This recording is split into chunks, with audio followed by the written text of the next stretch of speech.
Assalamualaikum warahmatullahi wabarakatuh. Alhamdulillah wassalatu wassalamu ala Rasulillah wa ala alihi wa sahbihi wa man walah wa ba'da. Terutamanya marilah kita bersyukur kepada Allah kerana Allah Subhanahu wa taala masih memanjangkan usia kita. Malam ini dipertemukan oleh Allah, mudah-mudahan keberadaan kita pada saat ini di antara ibadah yang diterima oleh Allah, yang dimuliakan ahli jahatan kuasa. Surah ini di atas usaha kalian untuk mengimarahkan rumah Allah, didoakan ianya di antara ibadah yang akan menjadi saksi di hadapan Allah Subhanahu wa taala kelak. Seterusnya, para hadirin, para hadirat, tuan-tuan, ibu-ibu yang dimuliakan, sebelum kita meneruskan bicara malam ini, terlebih dahulu kita ingin menyingkap sejenak hasil daripada bicara kita yang lalu, iaitu pada pertemuan lalu kita telah berbicara mengenai perihal akhirat. Kita bermula daripada beriman kepada Allah Subhanahu wa taala. Kemudian beriman kepada kitab, Rasul, dan bicara kita masih berbicara tentang hari akhirat. Pada pertemuan itu kita telah berbicara mengenai mukaddimah hari akhirat. Ianya lebih terkenal di sisi kita dengan kehidupan di alam barzakh. Kemudian kita juga telah melihat saat kita berhadapan dengan sesuatu. Alam barzakh melihat kepada kehidupan selepas daripada kematian kita. Semasa kita berhadapan dengan alam itu, kita hanya disajikan dengan dua perkara. Salah satu di antara dua perkara. Sama ada seorang itu diperlihatkan tentang syurga ataupun seorang itu diperlihatkan tentang neraka. Hal ini bersesuaian hadis yang diriwayatkan oleh Imam Muslim rahimahullahu taala. Innal 'abda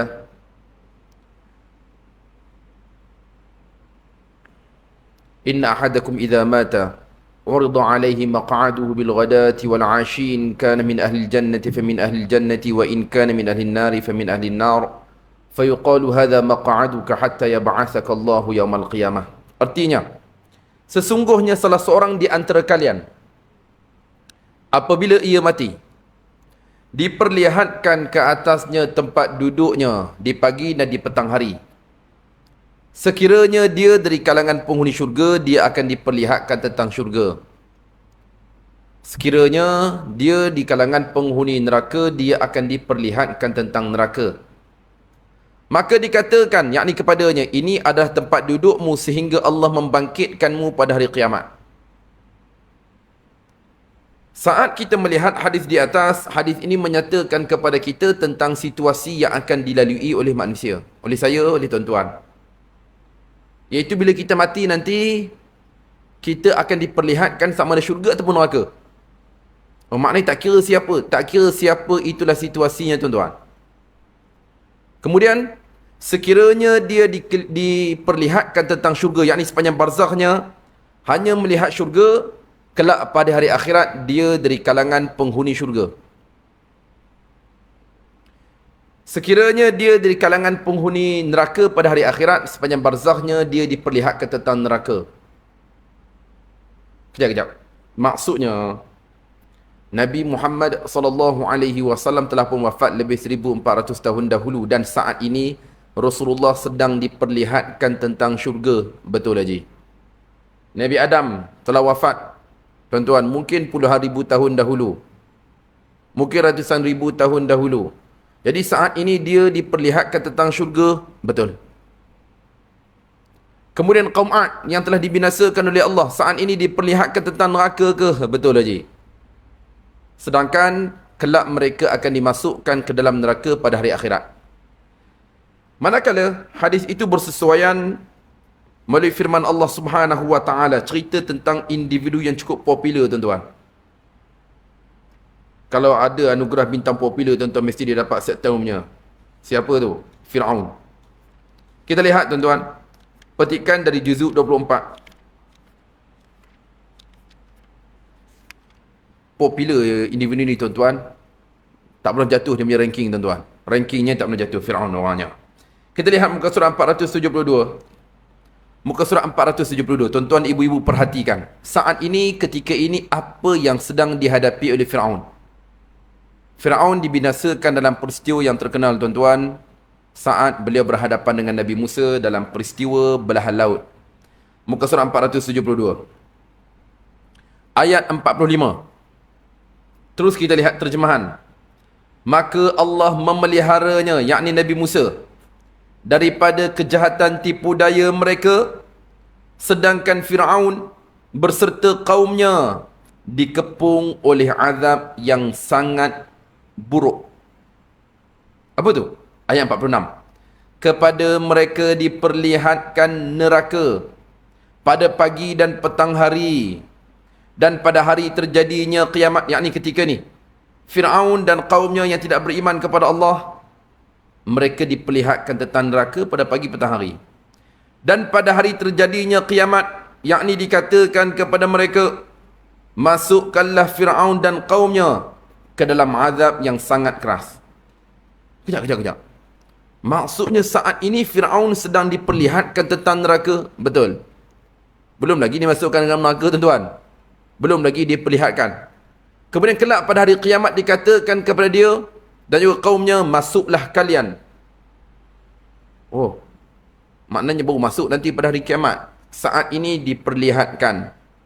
Jadi kejap, apa maksud diperlihatkan? Tuan-tuan, apa maksud diperlihatkan?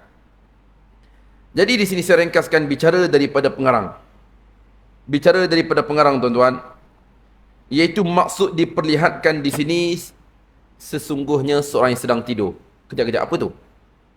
Apa maksud diperlihatkan? Sebab tadi seorang yang akan dimasukkan ke dalam syurga di hari akhirat, sepanjang barzahnya akan diperlihatkan tentang syurga.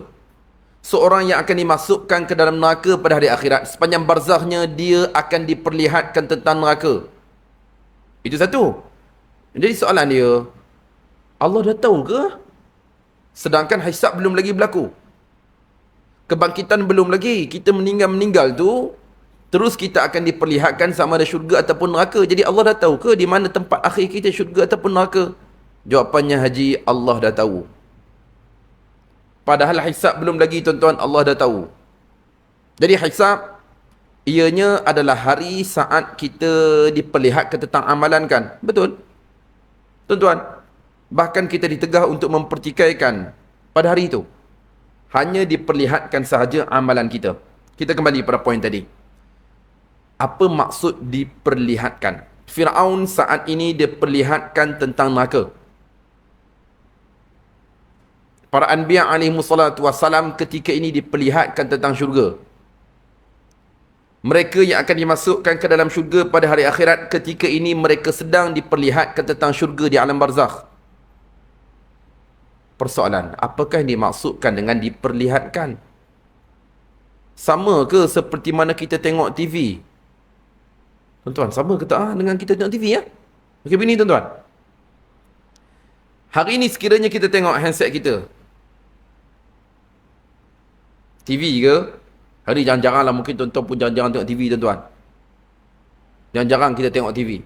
Bila kita tengok, tuan-tuan, adakah kita merasai, kita rasa ataupun tidak? Tak, kalau kita tengok mana kita rasa. Okey Haji?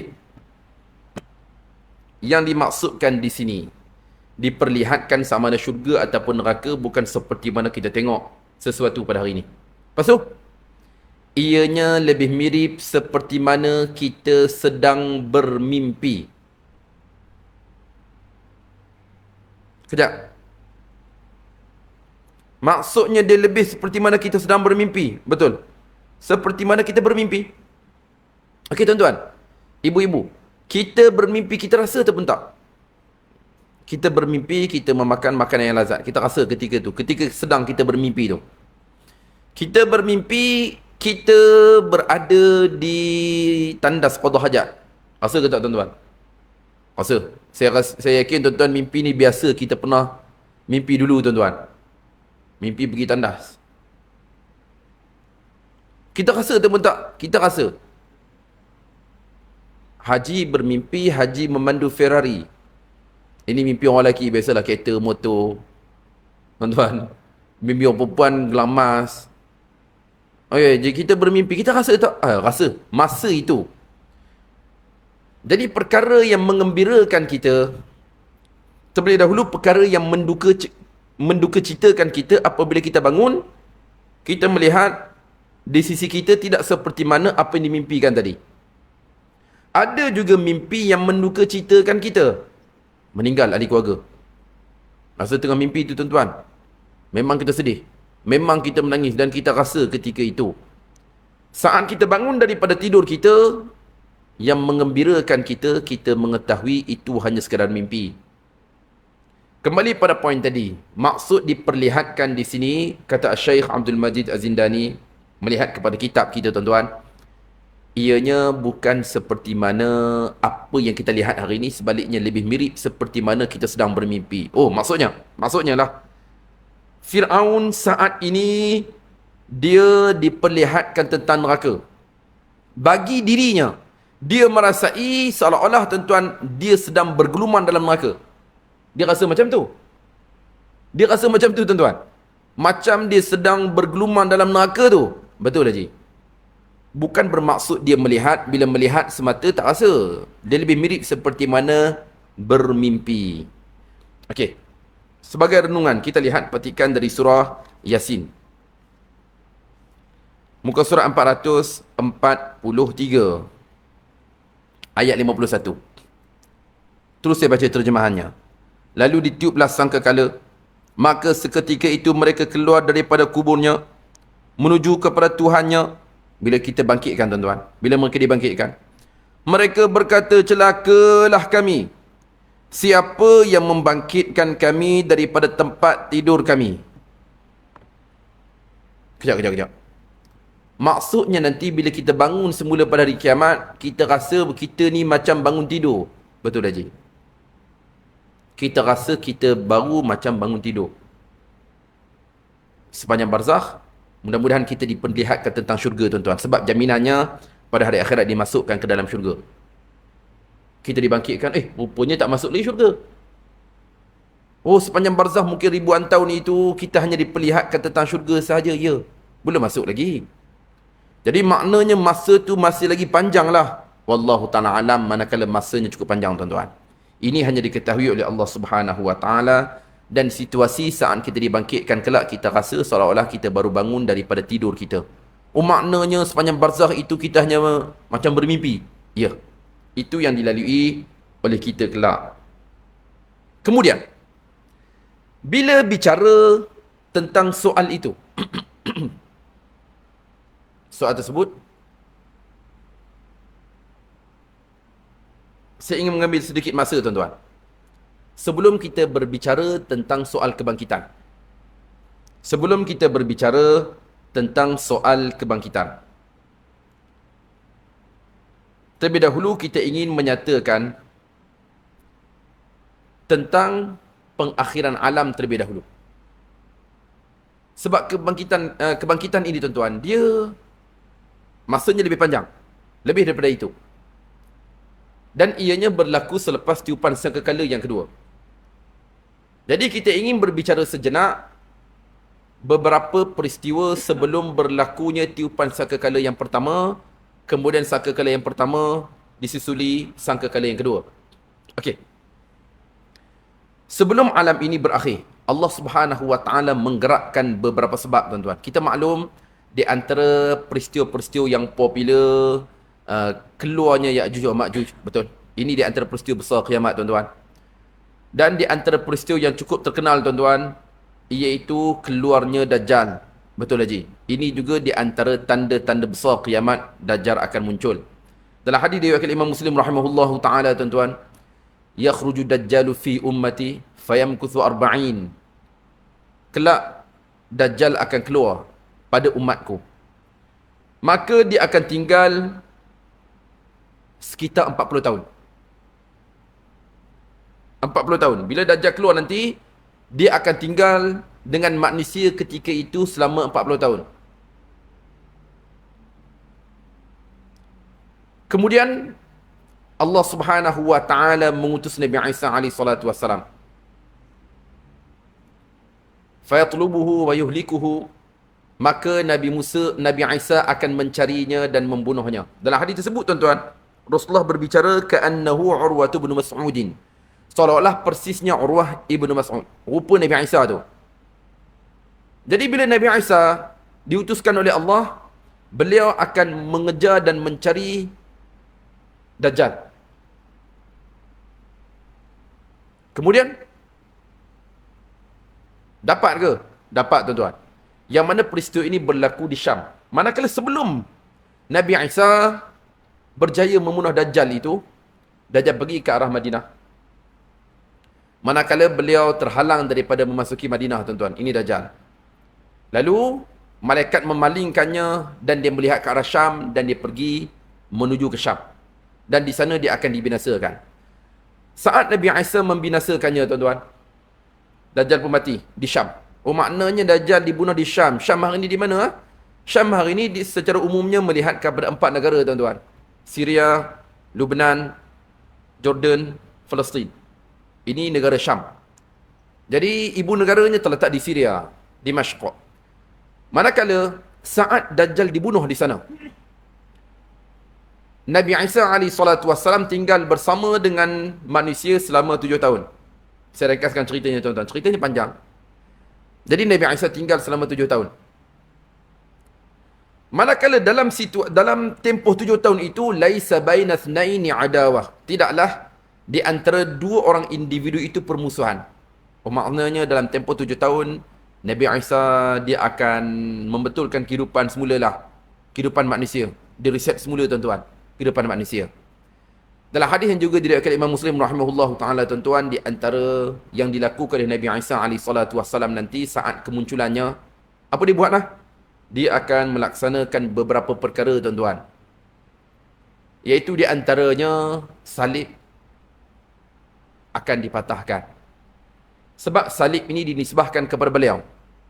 Salib kita maklum tuan-tuan, melihat kepada simbol suci kepada agama tertentu, dinisbahkan kepada Nabi Isa kelak kemunculannya, beliau akan mematahkan salib. Kemudian di antaranya juga, beliau akan membunuh 8481. Apa pula 8481? Tuan-tuan, supaya tak nampak macam ni sangat tuan-tuan. 8481, khizi tuan-tuan. Oh, jadi semua 8481 dia akan bunuh semuanya tuan-tuan. Yang ketiga di antara peristiwa yang akan dilakukan oleh Nabi Isa alaihi salatu wassalam, beliau akan meroboh dan membasmi berhala-berhala. Berhala tanah kerajaan ke? Tanah swasta ke tuan-tuan? Tanah rizab sungai ke? Oh, maknanya mana saja berhala lah. Ya, kesemuanya akan dirobohkan oleh Nabi Isa alaihi salatu wassalam. Dan Nabi Isa juga akan mengenakan jizyah. Ini melihat kepada beberapa tindakan yang dilakukan oleh Nabi Isa. Jadi seolah-olah zaman itu yang dapat kita fahamlah, sebab bila Nabi Isa nak robohkan berhala, Nabi Isa nak bunuh semua yang tadi itu, yang batalkan salib, maknanya seolah-olah Nabi Isa ni dia ada kuasa ke? Pada zaman itu, pada ketika itu, betul tuan-tuan, dia mempunyai kuasa. Kejap, pada zamannya dalam tempoh 7 tahun, semua orang beriman ke? Tak tuan-tuan. Tidak. Nanti kita akan lihat pada penghujung hadis tersebut. Kita kembali pada poin tadi. Selepas berlalunya 7 tahun, lalu Allah Subhanahu wa taala mengutus angin daripada Syam. Angin daripada Syam, ya. Angin daripada Syam, yang mana ianya disifatkan angin yang sejuk daripada Syam. Rihan baridatan min qibali Syam. Angin sejuk daripada Syam. Dalam hadis yang juga diriwayatkan oleh Imam Muslim daripada Abu Hurairah, angin lembut daripada Yaman. Kejap. Maksudnya macam ni tuan-tuan. Selepas berlalunya 7 tahun pemerintahan Nabi Isa, Allah akan menggerakkan 2 angin. Angin daripada Syam, angin daripada Yaman. Oh, angin daripada Syam ni sejuk kan? Ya, angin sejuk daripada Syam. Angin lembut daripada Yaman. Jadi apa fungsi kedua-dua angin tadi? Adakah angin ini seperti mana angin yang telah membinasakan kaum Ad dulu? Tak, Haji. Angin lembut, angin sejuk. Kedua-duanya hanya mematikan orang beriman sahaja. Oh, maksudnya angin itu dia akan tersebar lah. Ya, dia akan tersebar di atas permukaan bumi dan dia akan mematikan orang-orang beriman. Dalam hadis tersebut, tuan-tuan, hinggakan sekiranya seorang itu tinggal di dalam perut pergunungan, yakni gua, angin itu tetap akan masuk dan mencabut rohnya sehingga dia dimatikan. Oh, maknanya walaupun ditinggal di mana saja, tempat kedap udara ke, mana-mana tempat ke, jadi angin itu pasti akan pergi dan mencabut nyawanya. Ya.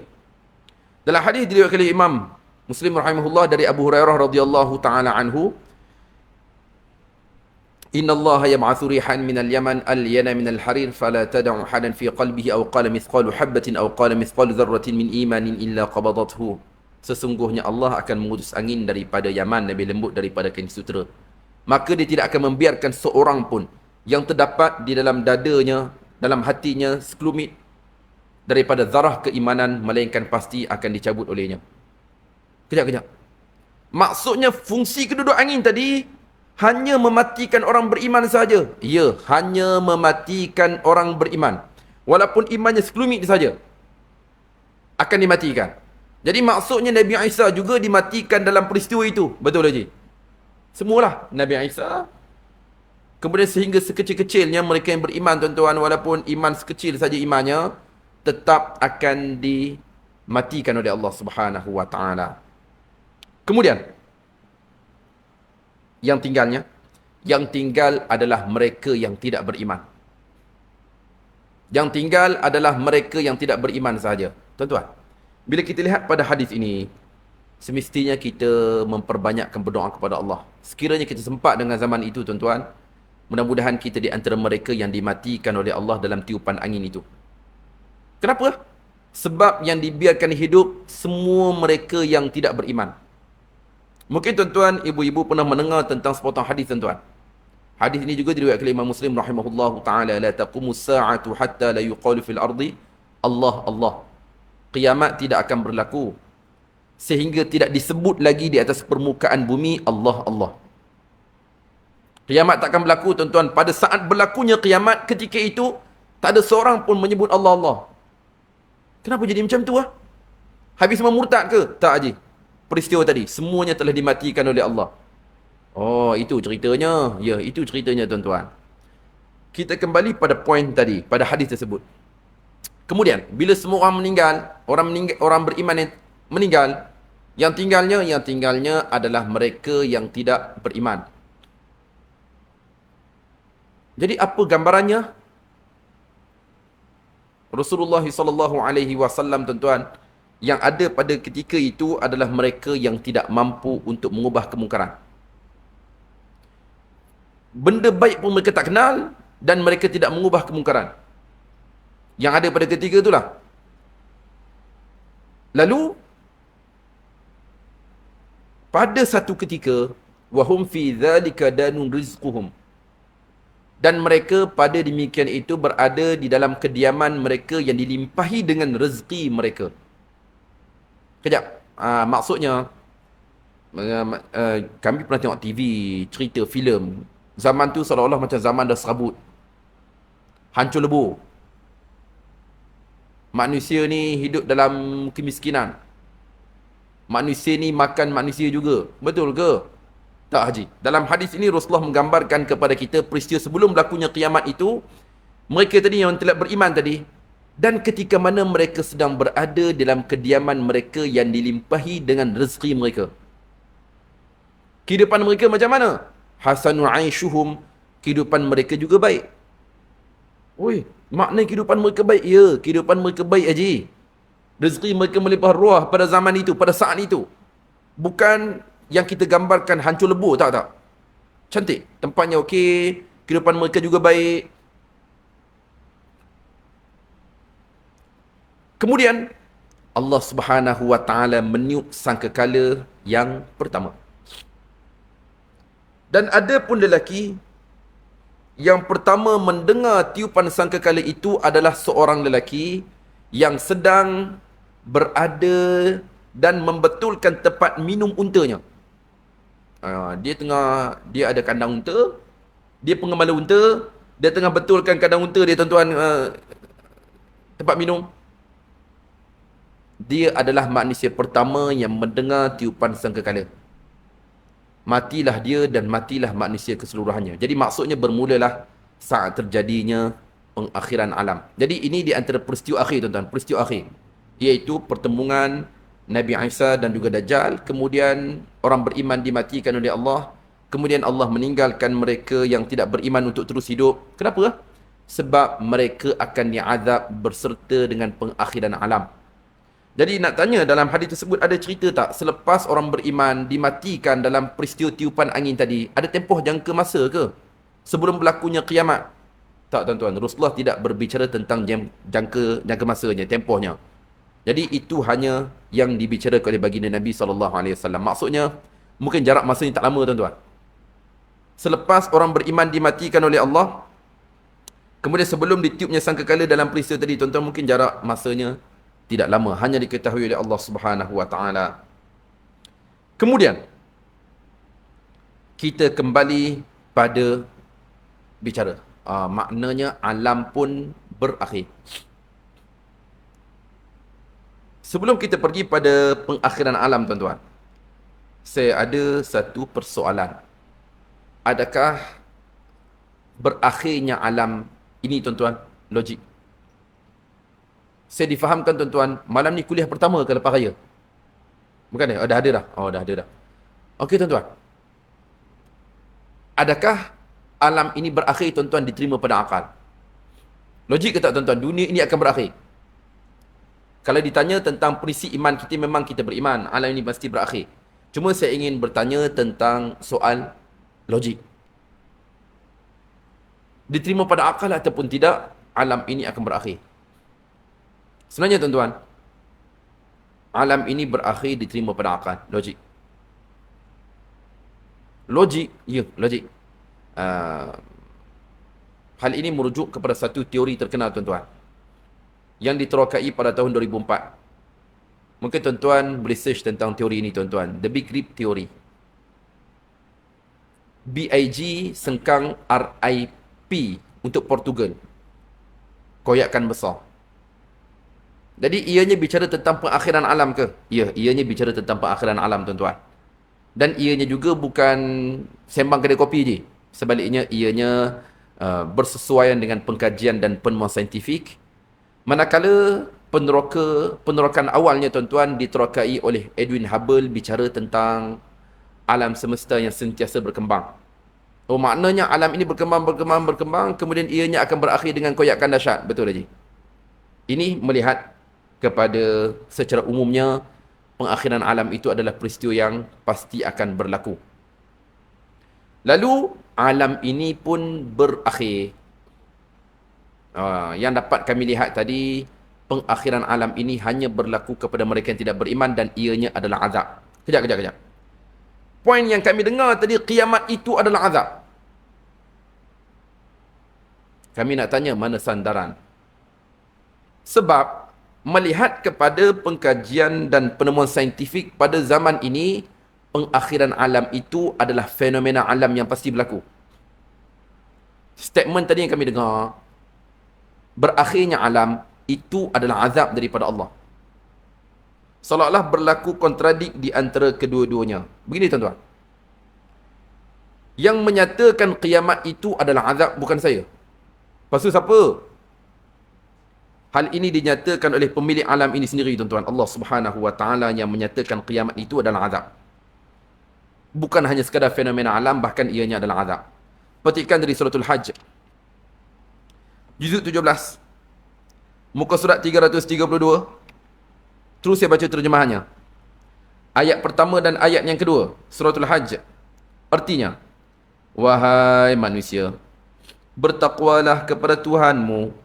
Sesungguhnya goncangan hari kiamat itu adalah sesuatu yang besar. Maknanya kiamat nanti akan berlaku juga gempa bumi, ya, tuan-tuan. Ini di antara peristiwa kiamat. Ayat yang kedua, ingatlah pada hari ketika kamu melihatnya, yakni goncangan itu, semua perempuan yang menyusui anaknya akan lupa terhadap anak yang disusuinya. Dan setiap perempuan yang hamil akan keguguran kandungannya. Sedang hamil, gugur kandungan.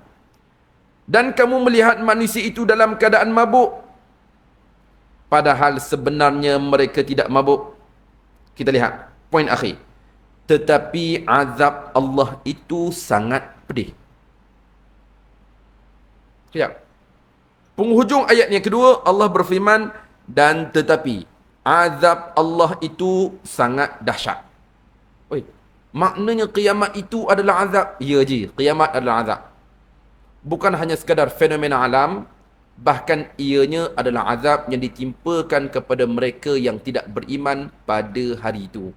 Oh, maksudnya dapat kami faham. Orang beriman dimatikan terlebih dahulu dengan Nabi Isa sekalinya, sebagai memuliakan mereka atas iman. Betul, sebagai memuliakan mereka atas iman. Selepas mereka dimatikan, kemudian alam ini akan berakhir. Kerana pengakhiran alam itu adalah azab dari Allah Subhanahu wa taala. Dalam hadis yang juga diriwayatkan Imam Muslim rahimahullahu taala, la taqumus sa'atu illa ala syiraril khalq. Kiamat tidak akan berlaku melainkan ke atas manusia-manusia yang durjana. Maknanya kiamat tidak akan berlaku melainkan ditimpakan kepada manusia yang durjana, yang jahat. Ya. Hal ini merujuk kepada mereka yang tidak beriman kepada Allah Subhanahu wa taala. Selepas alam ini berakhir, oh, mesti kita terus dibangkitkan kan? Belum lagi haji. Belum. Maknanya selepas alam ini berakhir, kita belum lagi dibangkitkan oleh Allah. Belum lagi. Lepas tu, begini tuan-tuan. Dalam hadis diriwayatkan Imam Muslim rahimahullah daripada Abu Hurairah, wa qad qala alaihi salatu wassalam, ma baina an-nafkhataini 40.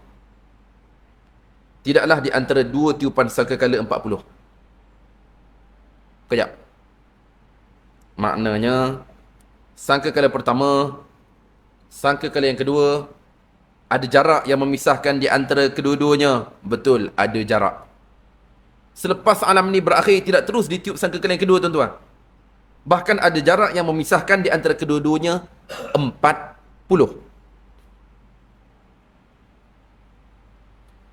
Mereka yang mendengar hadis bicara daripada Abu Hurairah ni, tuan-tuan bertanya kepadanya, 40 hari ke, 40 bulan ke, 40 tahun? Abu Hurairah berkata, abaitu, aku pun dah kesamaran mengenainya. Yang diingat adalah angka 40. Dia sendiri pun dah kesamaran, tuan-tuan. Sama ada 40 hari ke, 40 bulan ke, 40 tahun. Kemudian dia meneruskan bicaranya. Kemudian Allah menurunkan air. Summa yunzilullahu minas sama'i ma'an fayanbutuna kama yanbutul baql. Kemudian Allah menurunkan air daripada langit, maka tumbuh semula seperti mana tumbuhnya pokok bawang. Ini menarik, tuan-tuan. Apa tu? Maksudnya macam ni, tuan-tuan. Selepas alam ini berakhir, okey, tadi kita lihat ada jarak yang memisahkan di antara tiupan sangkakala yang kedua, yang pertama dan yang kedua. Tempoh ini sebenarnya Allah mengembalikan semula langit dan juga bumi. Kejap. Tempoh yang memisahkan di antara sangkakala pertama dan kedua, maknanya langit bumi ini, alam ini kembali diciptakan semula oleh Allah. Betul. Ianya akan dikembalikan semula ciptaan. Hal ini merujuk firman Allah Subhanahu wa taala, tuan-tuan. Petikan dari surah Ibrahim. Sebenarnya Al-Quran padat bicara tentang kiamat, tuan-tuan. Al-Quran cukup padat bicara tentang hari akhirat. Kita lihat pada ayat 48. Ayat 48, tuan-tuan. Mungkin kita akan berhenti pada poin ini, sebab saya yakin tuan-tuan masih berada dalam mood raya. Tengah fikir ni, kejap lagi lepas insya nanti ada makan. Ada lagi, esok ada banyak rumah terbuka ni. Rumah terbuka banyak. Kenduri pun banyak juga, tuan-tuan. Saya yakin tuan-tuan pun macam saya juga. Esok rumah terbuka ada pada pagi. Kenduri, tuan-tuan. Berapa tempat tu? Okey, kita lihat pada ayat ni. Ayat 48. Yakni iaitu pada hari ketika bumi digantikan dengan bumi yang lain. Dan begitu juga langit. Dan mereka berkumpul menghadap Allah yang Maha Esa lagi Maha Perkasa. Maksudnya pada hari bumi langit ini diganti semula. Bukan seperti mana bumi dan juga langit hari ini. Betul tuan-tuan. Ayat 48 surah Ibrahim. Maksudnya Allah akan mengembalikan semula. Selepas alam ini dibinasakan, kemudian bumi langit ini kembali semula diciptakan. Kemudian tuan-tuan, barulah ditiup sangkakala yang kedua. Bila tu? Selepas langit bumi dah siap. Jangka masanya wallahu ta'ala alam, sebab Abu Hurairah pun dah lupa tuan-tuan. 40 hari ke 40 bulan ke 40 tahun. Kemudian sangkakala yang kedua ditiup, Allah akan menurunkan air daripada langit, hujan, menyirami bumi, maka kita akan tumbuh semula tuan-tuan. Itu cerita kebangkitannya. Ya, cerita kebangkitan ini kita akan sambung pada pertemuan akan datang, jika dipanjangkan usia oleh Allah Subhanahu wa taala. Pada persoalan yang dibangkitkan oleh pengarang tuan-tuan, bagaimanakah berlakunya kebangkitan. Ini kita akan lihat pada pertemuan akan datang. Pada poin tajuk daripada pengarang, bagaimana kebangkitan itu berlaku. Li wallahu ta'ala alam, wala ilmana illa ma 'allamtana innaka antal alimul hakim, wala haula wala quwwata illa billahil aliyil azim. Saya memohon kemaafan sekiranya rungkai kata saya menyentuh mana-mana pihak atau bicara saya menyentuh peribadi tuan-tuan. Ibu-ibu, saya memohon kemaafan atas keterlanjuran budi bicara. Wallahu ta'ala alam. Wassalamualaikum warahmatullahi wabarakatuh.